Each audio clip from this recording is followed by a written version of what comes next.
বাংলাদেশের সর্বদক্ষিণে খুলনা জেলা সদরের ১০০ কিলোমিটার দক্ষিণ পশ্চিমে কয়রা নদী ও শাকবাড়িয়া নদী বিধৌত সুন্দরবনেরই রাজ্যপাট নজর কাড়ে খুলনার কয়রা উপজেলার মহারাজপুর ইউনিয়নের মঠবাড়িতে।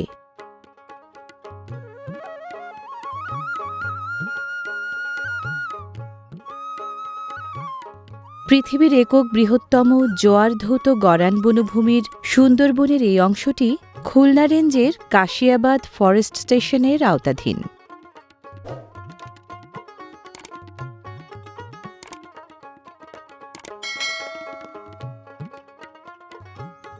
এ বনের প্রধান বৃক্ষ সুন্দরী।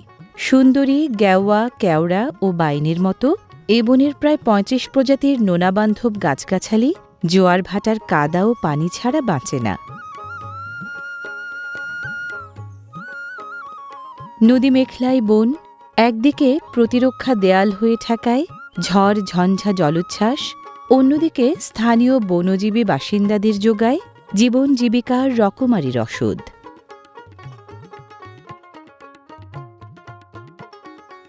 নদীর ওপারে বন তো এপারে বনজীবী বাসিন্দাদের বসত। শাকবাড়িয়া নামের এই নদী কয়রা নদীর পানি বয়ে নিয়ে সঁপেছে অর্পণগাছিয়া নদীতে।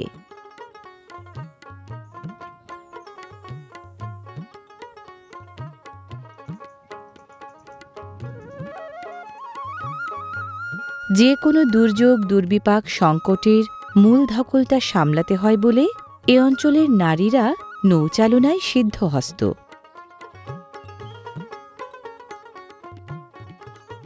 দক্ষিণ পশ্চিমাঞ্চলের ৮৫ নম্বর নদী শাকবাড়িয়ার অন্যতম আলোচিত গ্রাম মঠবাড়ি। সাংবৎসরিক ঝড় ঝঞ্ঝা জলোচ্ছ্বাস আর দৈনন্দিন জোয়ার ভাটায় শাসিত এ গ্রামের বাসিন্দারা বৈশ্বিক জলবায়ু পরিবর্তনের অভিঘাত ভালোই টের পান জীবন জীবিকার প্রতিদিনকার যুদ্ধে।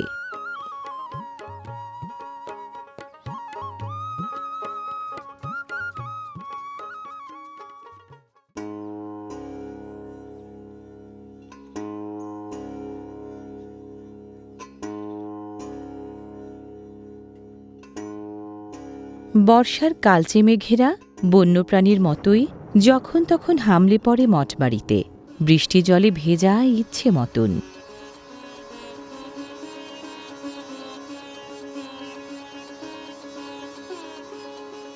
স্থানাভাবের কারণে সরু অলিগলি আর মৌচাকের মতো পুঞ্জীভূত ঘরবাড়ি নিয়ে মঠবাড়ির পাড়াগুলো গড়ে উঠেছে বেড়িবাঁধের ধারে। দুর্যোগপ্রবণ কয়রা উপজেলার মহারাজপুর ইউনিয়নের ২৪টি গ্রামের একটি এই মঠবাড়ি। অতিবৃষ্টি, বজ্রপাত, বন্যা, ঘূর্ণিঝড় ও জলোচ্ছ্বাসের তোড়জোড় এখানকার বাসিন্দাদের সামলাতে হয় প্রতি বছর।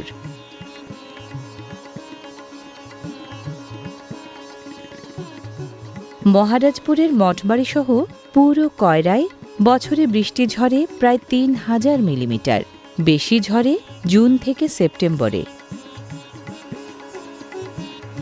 বৃষ্টির সময় মঠবাড়ির বাসিন্দাদের সবচেয়ে গুরুত্বপূর্ণ কাজ বৃষ্টির পানি ধরে রাখা, কারণ নদী মেঘলাই জনপদে সুপেয় নিরাপদ পানির বড়ই অভাব।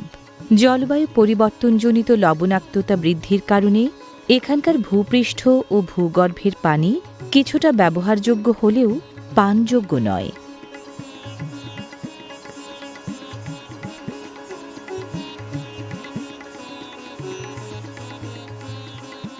উপকূলীয় অঞ্চলে বৃষ্টিপাত বেশি, তাই রেইন ওয়াটার হারভেস্টিং বা বৃষ্টির পানি ধরে রাখা পানি সংরক্ষণের সবচেয়ে কার্যকর ও টেকসই উপায়।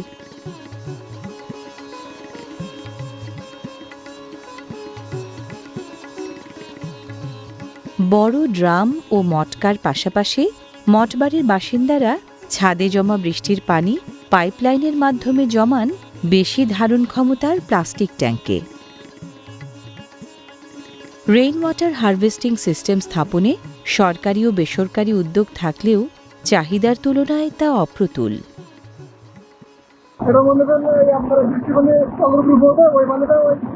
এর থেকে সরবরাহ ট্যাঙ্কিতে আসবে, এই মানে আমাদের গরমের খাতে হয়।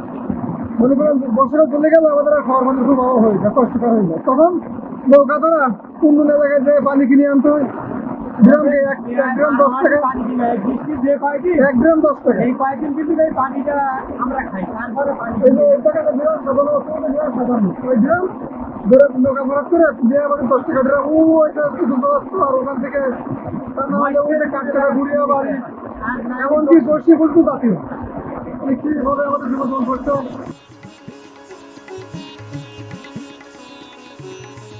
বৃষ্টির পানি এবং দূরবর্তী উৎস থেকে কিনে আনা পানি ড্রাম, মটকা ও ট্যাঙ্কে রেখে সারা বছর পানির চাহিদা মেটাতে হয় অতি কষ্টে। পাশাপাশি নোনা পানিও ব্যবহার করতে হয় বাধ্য হয়ে।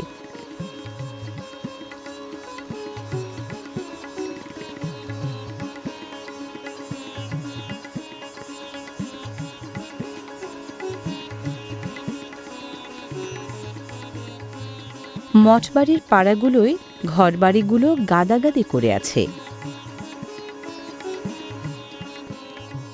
স্থানাভাবের কারণে পাড়ার পথগুলোও সরু। বৃষ্টির পানি জমে বলে চলাচল করতে হয় ইটের স্ল্যাবের উপর পা ফেলে ফেলে।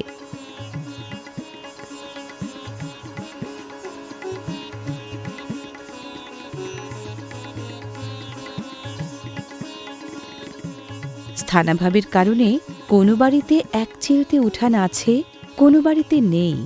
পানি সংরক্ষণের নানা ধরনের পাত্রই দখল করে আছে ঘর দোর উঠানের অনেকটা জায়গা।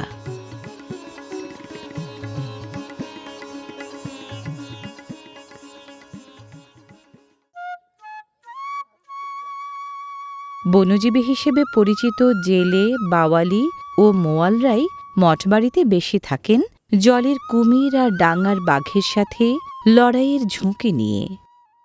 আমি জঙ্গলে গেলাম, জঙ্গলে গেলি মাছ ধরতে গেলি, জঙ্গলে উঠে আমি ডাল বুনছিলাম, বাঘে আমার লাভ বেশি ধরিল। এই চোখ এইটে বাড়ি গেল, আর এই মাথা ব্যথা খোলবো টোলা সব তোলা, এই দেখেন অবস্থা। এই দেখা যাইতিস সব, এই এই এইসব সব খোলপা তোলায় এই ছেলেই আছে। ওর কাল কাড়াকাড়ি করতে করতে আমি ওই খালে পুড়ে গেলাম। পুড়ে গেলি তখন আমার হুশ চলে, আমি দৌড়ি নৌকার দিকে। 3.5 মাস ছিলাম, খুললে 250। সবের কাছে পয়সা করে নিয়ে চিকিৎসা। এখন ছিঁড়া টেরা পুষতে যে কামাই করতেও যাচ্ছেন জঙ্গল। হ্যাঁ, আমি জঙ্গল করি, কি করবো? ওর স্বামী চোখে দেখতে হয় না, তা আমার একটা বোনির নিতে যাই আমি, ও চোখে দেখতে হয় না। বাঘ দেখি তো কি করবো, পেটের জ্বালায়। আমার একটা জামের বাঘে ধরিস তো শহরের তে বাড়ির তো একটা ধরিছে, শহর আমার একটা বোনের বাঘে ধরিছে, একা ছিঁড়ি খেয়ে ফেলি আর অর্ধেক খেয়ে ফেলি। তো কি করবো? ওই কাঠ নিচটা পাইন কিনি খেতে হয়, এদিক থেকে না পাইন কিনি সব কিনি খেতে, আমার কোনো আগুন বাড্ডে কিনি খেতে, আমার তোর কেউ দেওয়ার লোক নেই। কয়রার এই মঠবাড়িতে গ্রামবাসীরা বয়ে বেড়াচ্ছেন মৌসুমি ঘূর্ণিঝড়ের ৭৫ ঝুঁকি আর লবণাক্ততার ৮৫ ঝুঁকি। শুধু পরিবেশের নয়, গ্রামবাসীদের আর্থিক, সামাজিক ও মানবিক সংকটও দিন দিন গভীর হচ্ছে বৈশ্বিক জলবায়ু পরিবর্তনের বহুমাত্রিক অভিঘাতে।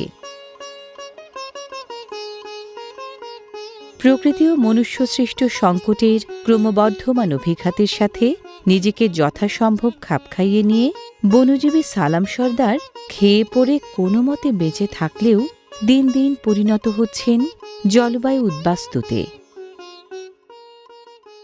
আমাদের খুব কষ্টে জীবনযাপন যায়, সংসারে 8 জন লোক। যে জঙ্গলে গিলিপ পাতা তো ডাকাইতেছে, ডাকাতি নেয়, আর তারপরে জঙ্গলটাই 3 মাস বন্ধ রাখলি, আমাকে মতন লোকজন চলা খুব কষ্টকর। এই 5 দিন আগের জঙ্গলে কিন্তু এই জলদস্যুর যে ডাকাতির টাকা দিয়ে যে আমি 15-20 হাজার টাকা আমার মতন লোকের দিয়ে এখন ভাই আমার বাড়ি এই যাওয়ার অবস্থা সত্যিকার ঘটনা। কিন্তু আমার খাওয়ার কিছু নেই, আবার জালি কাটারে যে চাইলে দেয় তা সবাই দেয়নি বা আমারও হয়নি। আমাদের আর কোনো সাইডে 10 টাকা ইনকাম করার কোনো লাইন নেই। এই 3 মাস যদি জঙ্গল বন্ধ দেয় তা আমরা বাঁচার খুব কষ্টকর।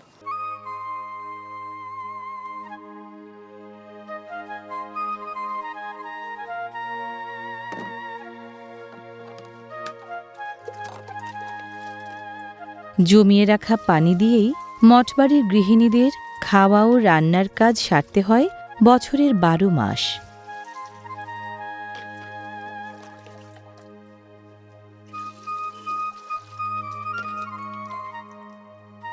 বৃষ্টি যখন থাকে না, বাড়ির মেয়েদের পায়ে হেঁটে সুপেয় পানি আনতে হয় কয়েক কিলোমিটার দূরের উৎস থেকেও।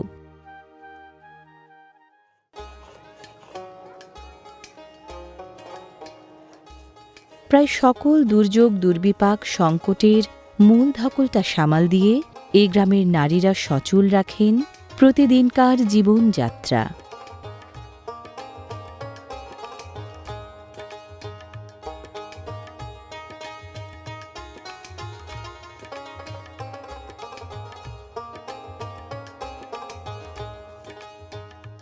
জায়গার কমতি রান্নাঘরেও।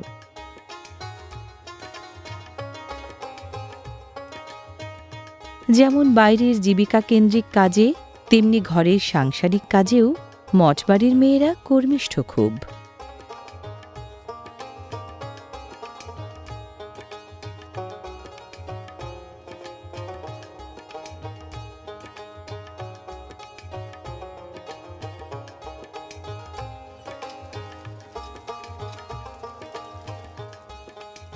ভূগর্ভের পানির স্তর অনেক নিচে নেমে যাওয়ায় মঠবাড়ির অনেক নলকূপে পানিই ওঠে না।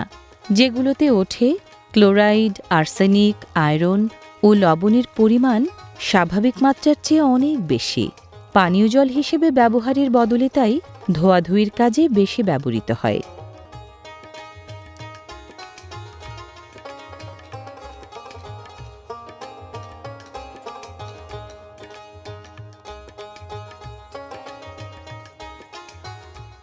স্থানীয় উৎসের নানা জ্বালানি উপকরণ আর মাটির চুলাই এ গ্রামের বাসিন্দারা বেশি ব্যবহার করেন প্রতিদিনের রান্নাবান্নায়।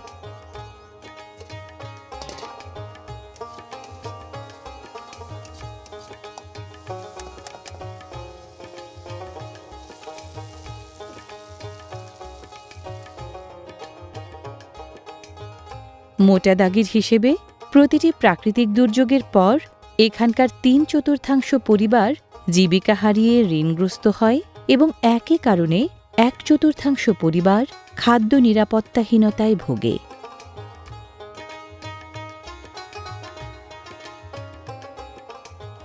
শাকবাড়িয়া নদীর পানি লবণাক্ত হলেও ধোয়াধুয়ির কাজে ব্যবহার করতে হয় বাধ্য হয়ে।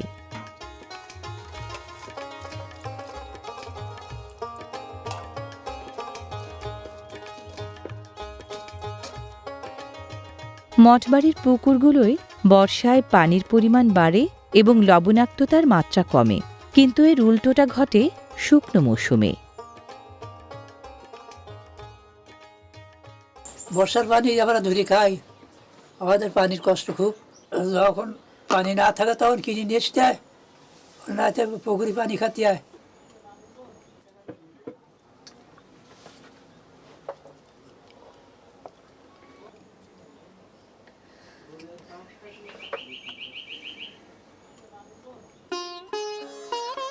লবণাক্ত পানিকে সুপেয় করতে রিভার্স অসমোসিস পদ্ধতির নির্মীয়মান এই ডিস্যালিনেশন প্ল্যান্ট ব্যয়সাশ্রয়ী না হলেও নির্ভরযোগ্য ও কার্যকরী।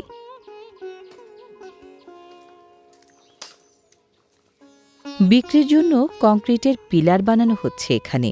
দুর্যোগপ্রবণ এলাকা হওয়ায় ঘরবাড়ির কাঠামো শক্তপোক্ত করতে কংক্রিটের পিলার ব্যবহারের হার বাড়ছে এই গ্রামে।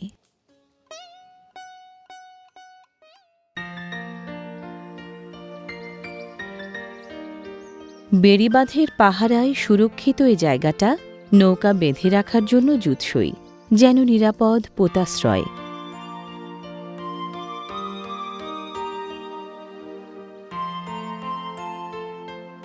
যেখানে জোয়ার জলের আনাগোনা, সেখানেই সুন্দরবনের নামকরা গোলপাতা গাছের রাজ্যপাট।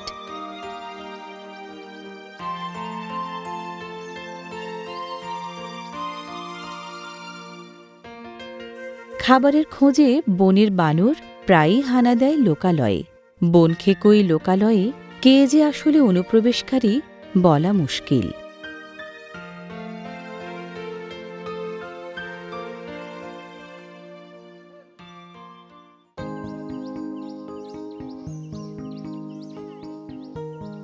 সারি সারি মৌবাক্স নজর কাড়ে মঠবাড়ির বন ঘেঁষা জায়গাগুলোয়। সুন্দরবনের মৌমাছিরা নানা রকম ফুলের মধু বয়ে এনে জমাচ্ছে মৌবাক্সের মৌচাকে। পেশাদারি মৌচাষীরা স্থানীয় মৌয়াল নন, মধুর খোঁজে চষে বেড়ান সারা দেশ। প্রতি বছর মঠবাড়িতে এসে মাস তিনেকের জন্য জমি পত্তন নিয়ে মধু সংগ্রহ করেন মৌবাক্সে। মৌবাক্সে করিতকর্মা মৌমাছিরা মধু জমায় কাঠের ফ্রেমের কৃত্রিম চাকে।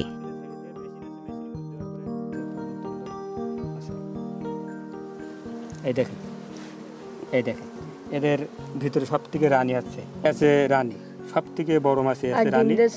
এ পুঁতিটা খাবে খাবে ডিম দেবে, ডিম দেওয়ার পরে এই বাচ্চা এই দিয়ে তুলবে। এই আছে এই সাথে সাথে এগুলো আছে ডিম। এই ডিম কদিন পরে বাচ্চা মানে এটা ফাটে যাওয়ার পরে এই থাকাকালীন এই বাক্সে মৌমাছি থাকবে। এ যদি আর এই রানী যদি গাছের মাথায় চলে যায়, তাই এই মৌমাছি সব এর সঙ্গে গাছের মাথায় চলে যায়। মাওয়ালি, বাওয়ালি, বেদে, কাঠুরে, জেলে সবাইকে জীবিকার রসদ যোগায় মঠবাড়ির বন।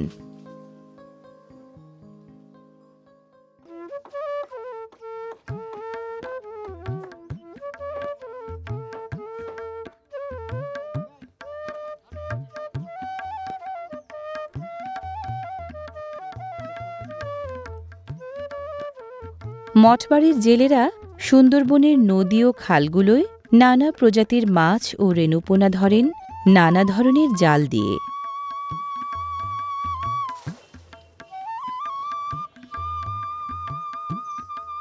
মঠবাড়ির কোনো কোনো পুকুরে মাছের চাষ হয়, আর কোনো কোনো পুকুর ব্যবহৃত হয় চিংড়ি ঘেরের নার্সারি পুকুর হিসেবে।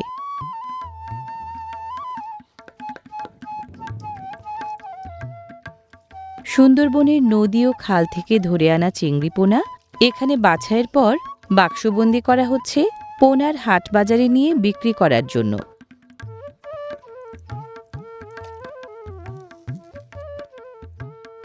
প্রায় ২৪ প্রজাতির চিংড়ির মধ্যে বাগদা, গলদা ও হরিণা চিংড়ির পোনা বেশি বাক্সবন্দি হয় এখানে।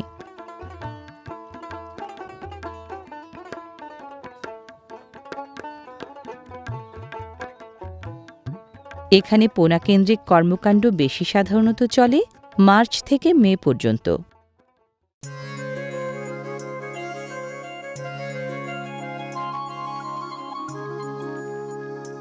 জোয়ারের নোনা পানি আটকে চিংড়ি চাষিরা অনেকগুলো চিংড়ি ঘের গড়েছেন মঠবাড়িতে।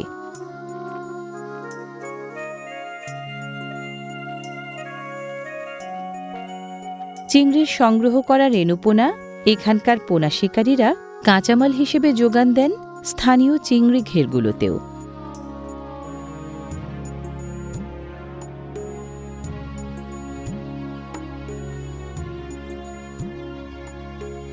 চিংড়ি ঘেরগুলোতে চিংড়ি চাষের ধাপভিত্তিক কাজে শ্রম দেন মঠবাড়ি গ্রামের উল্লেখযোগ্য সংখ্যক বাসিন্দা।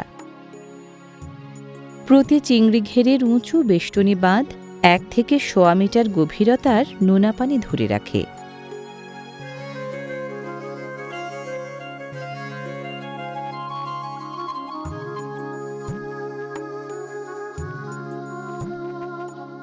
জলাশয় আর খাবার পর্যাপ্ত থাকায় জলচর হাঁসও কম বেশি পালা হয় এখানে। চিংড়ি ঘেরের পালন পুকুরগুলোয় বড় হওয়া চিংড়ি সাধারণত ১২০ থেকে ১৩০ দিনের মাথায় আহরণ করা যায়। এখানকার চিংড়ি ঘের অর্থনীতিতে অবদান রাখলেও মাটিতে লবণাক্ততা ছড়িয়ে যাওয়ায় স্থানীয় পরিবেশ পড়েছে হুমকির মুখেও। চিংড়ি ঘেরে বেড়ে ওঠা চিংড়ি আহরণের সময় আন্টা নামের এসব বক্স জাল লাগে। পরিবেশ বিপর্যয়ের বিপরীতে এখানকার চিংড়ি ঘেরগুলোর চিংড়ি হয়ে উঠেছে মঠবাড়ির অন্যতম প্রধান রপ্তানি পণ্য।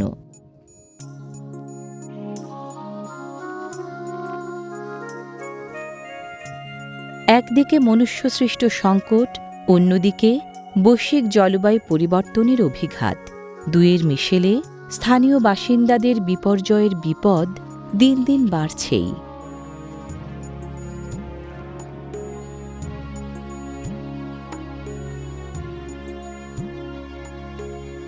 জোয়ার ও ভাটার প্রতিক্রিয়ায় সৃষ্ট কাদামাটি মঠবাড়ির মেয়েরা ব্যবহার করেন উঁচু ভিটায় বানানো ঘরবাড়ির দৈনন্দিন পরিচর্যায়। ঘরবাড়ির ভিটা উঁচু সাধারণত করা হয় জোয়ার, জলোচ্ছ্বাস ও বন্যার পানির প্রকোপ থেকে বাঁচতে।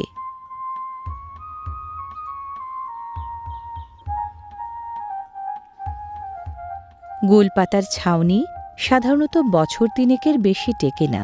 ছাদের পুরনো গোলপাতা তাই প্রতিস্থাপন করতে হয় নতুন গোলপাতা দিয়ে। একে তো টাকার টানাটানি, তার উপর মেরামতি লাগে প্রায় প্রতি বছর। মঠবাড়ির বেশিরভাগ বাসিন্দা তাই ঘরবাড়ি সাধারণত নিজেরাই মেরামত করেন। এই মেরামতি ঘরগুলোকে যোগায় ঝড় ঝঞ্ঝা জলোচ্ছ্বাসের সাথে আরও এক মৌসুম লড়াই করার সামর্থ্য।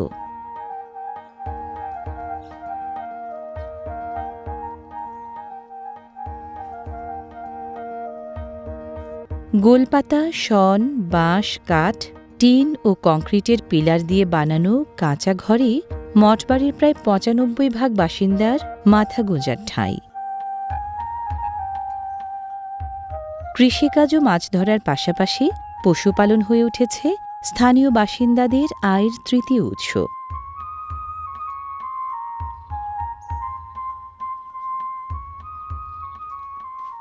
এ গ্রামে মশার উৎপাত খুব বেশি। মশামাছি তাড়ানোর জন্যই ধূপের ধোঁয়ার এই উদ্গীরণ।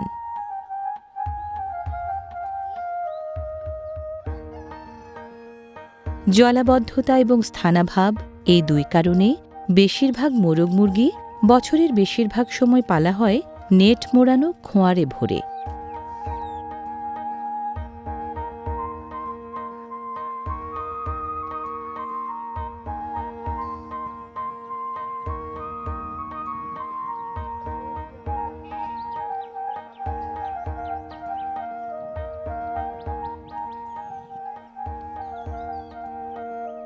চাষাবাদের জন্য বিস্তীর্ণ ফসলের মাঠ বা ক্ষেত সেভাবে নেই মঠবাড়িতে। বসতবাড়ির আঙিনা আর এপাড়া ওপাড়ার চিলতে জমি মূল ভরসা।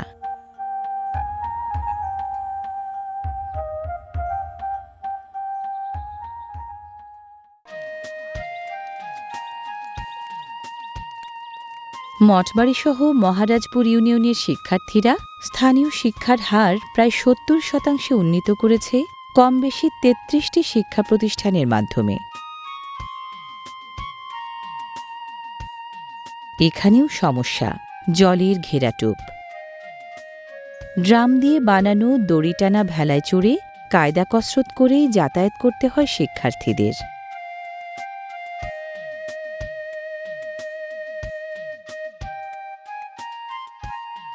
স্কুলে পৌঁছানো এবং স্কুল থেকে ফেরাটা যেন এক ধরনের যুদ্ধ এই গ্রামে।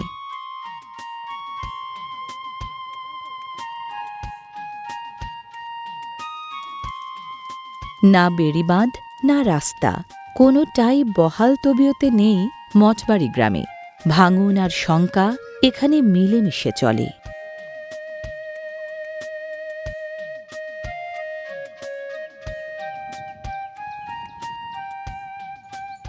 পানীয় জলের মতো মঠবাড়িবাসীদের সমস্যা বিদ্যুতেও। বিদ্যুতের খুঁটি আছে কিছু জায়গায়, বিদ্যুতের লাইনও টানা আছে কিছু বাড়িতে, কিন্তু বিদ্যুৎ কখন আসে কখন যায় ঠাউর করা কঠিন।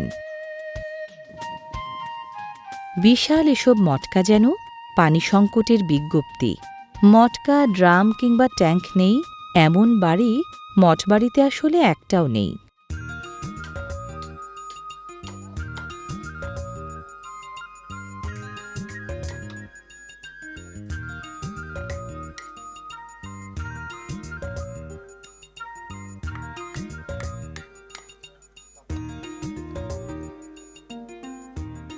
এ গ্রামের পেশাজীবীদের মধ্যে মৎস্যজীবী আছেন উল্লেখযোগ্য সংখ্যায়। তাদের জন্য কারিগরদের মাছ ধরার হাতিয়ার বানাতে হয় বাঁশসহ নানা ধরনের উপকরণ দিয়ে।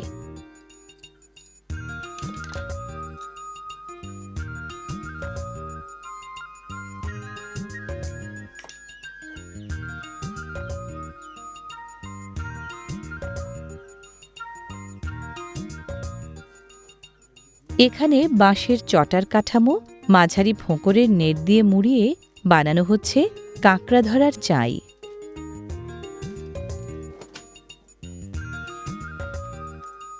চারু বা চারো নামের এই চাই দিয়ে স্থানীয় জেলেরা কাঁকড়া মূলত ধরেন সুন্দরবনের নদী ও খালে। জুৎসই এই ফাঁদে কাঁকড়া ঢুকতে পারে ঠিকই, কিন্তু বেরোতে পারে না। মাছ ধরার কোনো না কোনো হাতিয়ার আছেই মঠবাড়ির প্রায় প্রতিটি বাড়িতে।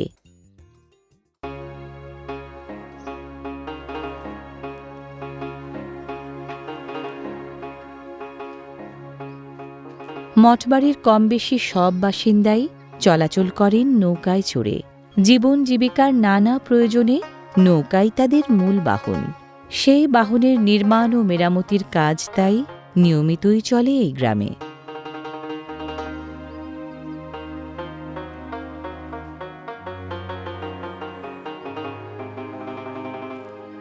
নির্মাণ কিংবা মেরামতির কাজ শেষ হলে নৌকার গায়ে আলকাতরার প্রলেপ লাগানো হয় পানি নিরোধের জন্য।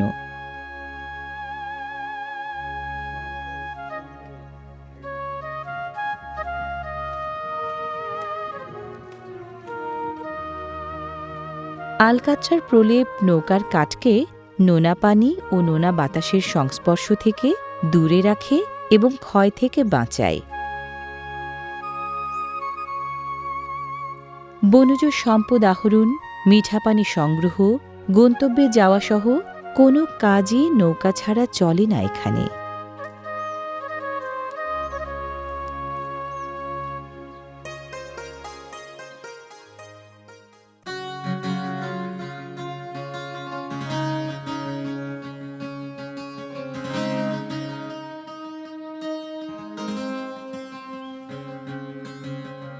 খুলনার কয়রায় মহারাজপুর ইউনিয়নের এই মঠবাড়ি শত সমস্যায় পর্যুদস্ত বাসিন্দাদের টিকে থাকার লড়াই ভূমিতে যেন বৈশ্বিক জলবায়ু পরিবর্তনের অভিঘাত মোকাবেলার নিদারুণ এক রঙ্গমঞ্চ।